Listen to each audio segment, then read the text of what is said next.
En este video se muestra el cálculo de los parámetros del modelo de un transformador monofásico.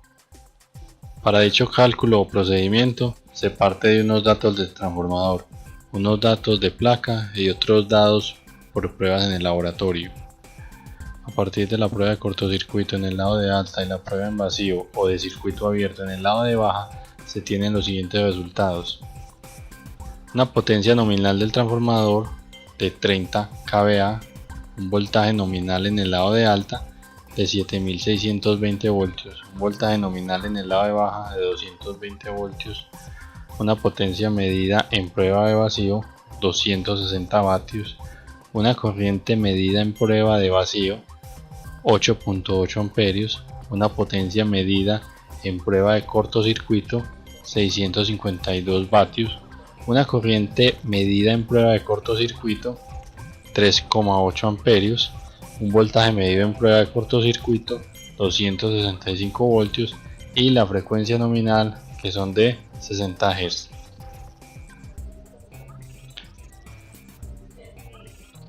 Vamos a empezar mostrando el modelo del transformador o el circuito que representa el transformador.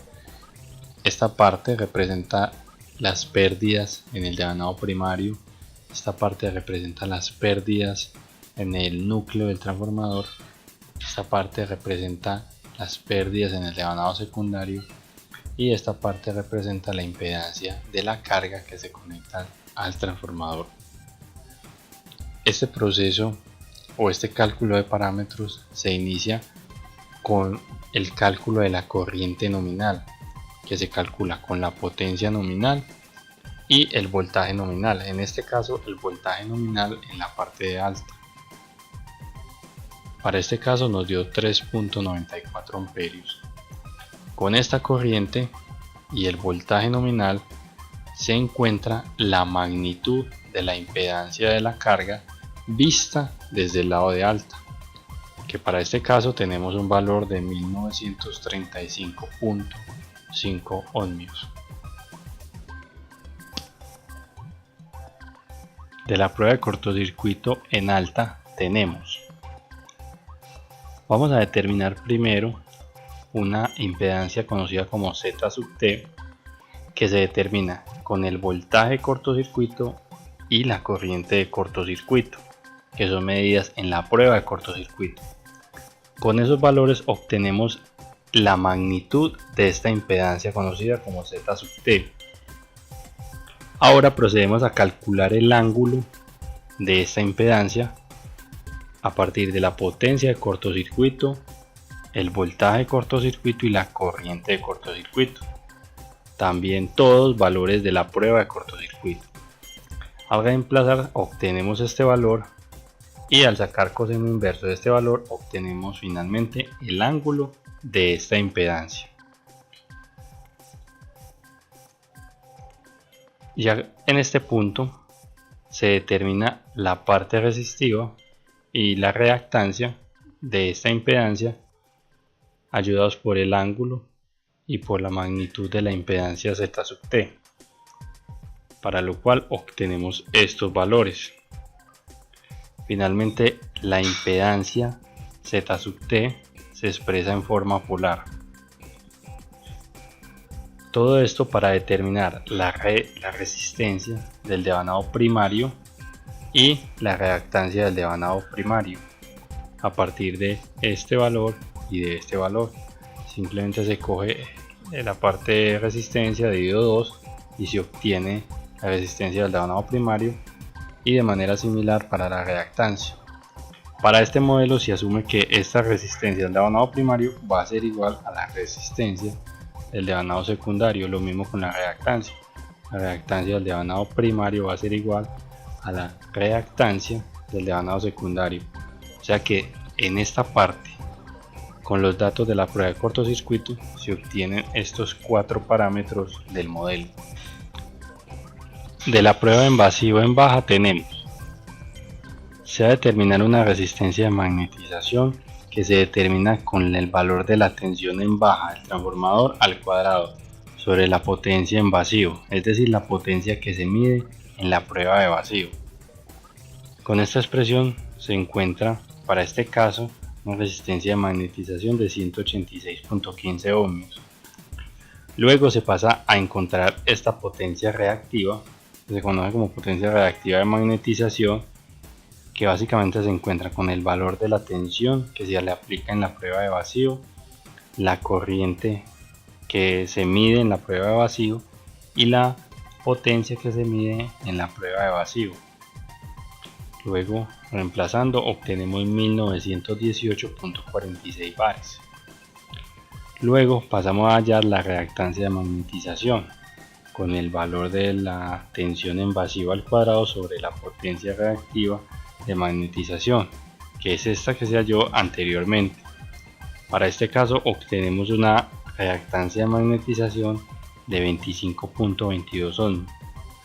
Como estos parámetros se calcularon desde baja, se deben pasar a alta. En este modelo que se está trabajando acá, todo se mira, o todos los parámetros se miran desde el lado de alta del transformador. La resistencia de magnetización del transformador se pasa al lado de alta multiplicándolo por la relación de transformación al cuadrado. Lo mismo para la reactancia de magnetización, se multiplica por la relación de transformación al cuadrado. Recordemos que la relación de transformación es básicamente la tensión en el lado de alta sobre la tensión en el lado de baja. De esta manera obtenemos otros dos parámetros del modelo del transformador o del circuito que representa el transformador. A este punto ya se tienen todos los datos, todos los parámetros del modelo de transformador. Tenemos los parámetros del devanado primario, los parámetros del núcleo y los parámetros del devanado secundario. Nos queda faltando cómo podría determinarse la impedancia de la carga. Entonces, para ello vamos a suponer que se le va a conectar una carga del 100% y que va a tener un factor de potencia de 0.9. Entonces, como se asume que va a consumir toda la potencia y va a ser visto desde el lado de alza, la magnitud de la impedancia de la carga será la tensión en el lado de alta sobre la corriente en el lado de alta. Esta corriente se calcula con la potencia total porque estamos asumiendo que se le va a poner una carga que va a consumir el 100% de la potencia que va a entregar el transformador, y con la ayuda del factor de potencia podemos determinar el ángulo de esa impedancia que se le va a conectar al transformador. Luego, ya con esa impedancia, con la magnitud de la impedancia y con el ángulo de la impedancia, se puede determinar la parte R y la parte X de esa impedancia con estas dos expresiones. Entonces, de esa manera tenemos esta impedancia mostrada en forma rectangular, que básicamente representa una carga que consume el 100% de la potencia del transformador y que tiene un factor de potencia de 0.9. Entonces, esto es básicamente el procedimiento para determinar los parámetros del modelo de transformador monofásico, incluyendo una carga que se le conecta en el secundario. Esto básicamente es para análisis que se le hacen al transformador, como en el caso de cómo se comporta en el tema de regulación. Entonces, este es el procedimiento o una manera de encontrar ese modelo. Muchas gracias.